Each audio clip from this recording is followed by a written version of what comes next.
पिछले वीडियो में हमने हार्ट के इंटरनल स्ट्रक्चर के बारे में पढ़ा। हमने देखा कि हार्ट के चेंबर्स अपनी जिम्मेदारी कैसे निभाते हैं।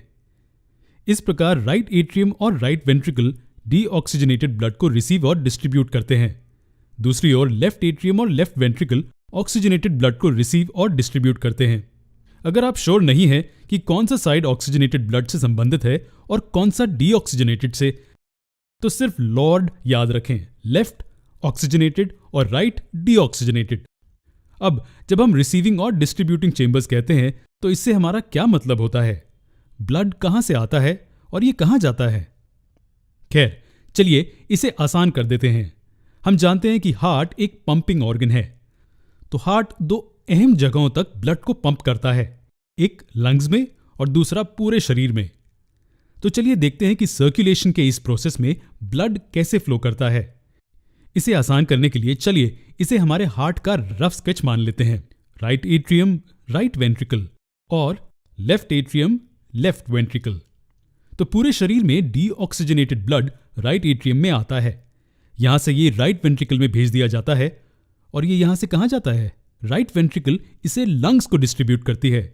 लंग्स में एल्वियोलाई ताजे ऑक्सीजन को ब्लड में ऐड करके ऑक्सीजनेशन के प्रोसेस में मदद करती है।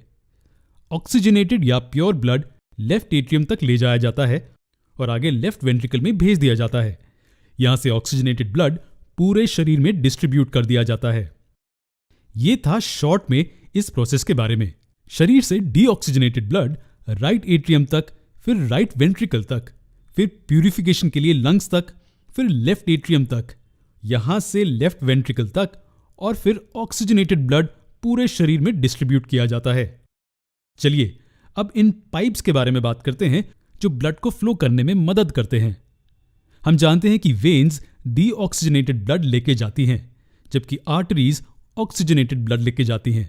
तो कन्वेंशन के आधार पर हम इन्हें नीला और लाल रंगते हैं। यह सिर्फ नोटेशन के लिए एक स्टैंडर्ड है। वेन्स द्वारा बहता ब्लड वास्तव में नीले रंग का नहीं होता है।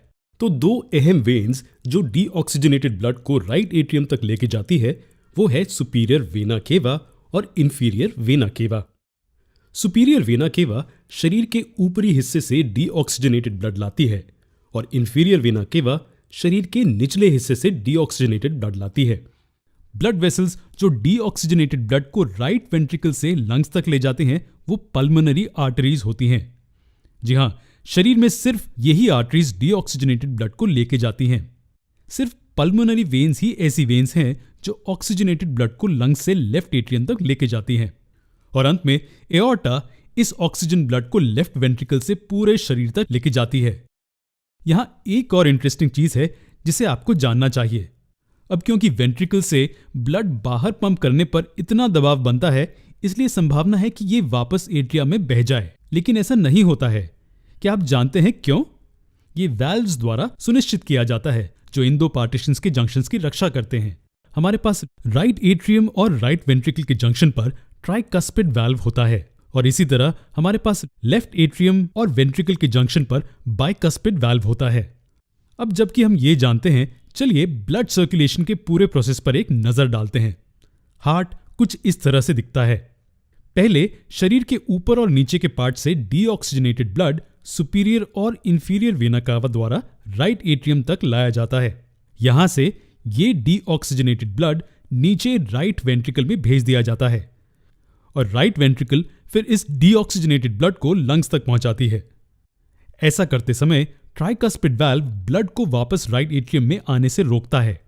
यह सुनिश्चित करता है कि ब्लड सिर्फ पल्मोनरी आर्टरीज में एंटर करे, जहां से वो लंग्स तक ट्रैवल करेगा। लंग्स में मौजूद एल्वियोलाई में ब्लड के ऑक्सीजनेट होने के बाद ये पल्मोनरी वेन्स द्वारा हार्ट तक वापस फ्लो करने लगता है। ये पल्मोनरी वेन्स ऑक्सीजनेटेड ब्लड को लेफ्ट एट्रियम तक ले जाती हैं, जहां से ये लेफ्ट वेंट्रिकल तक भेजा जाता है।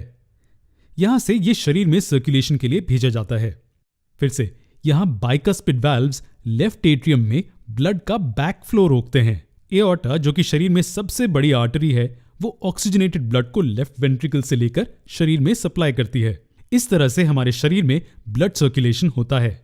शरीर से डीऑक्सीजनेटेड ब्लड प्यूरिफिकेशन के लिए लंग्स में भेजा जाता है।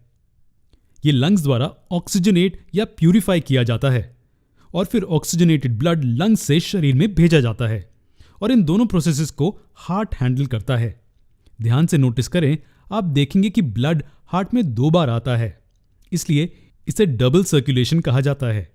इस तरह का फीचर मैमल्स और पक्षियों में देखा जाता है। अगले वीडियो में हम इस डबल सर्कुलेशन के प्रोसेस को डिटेल में देखेंगे।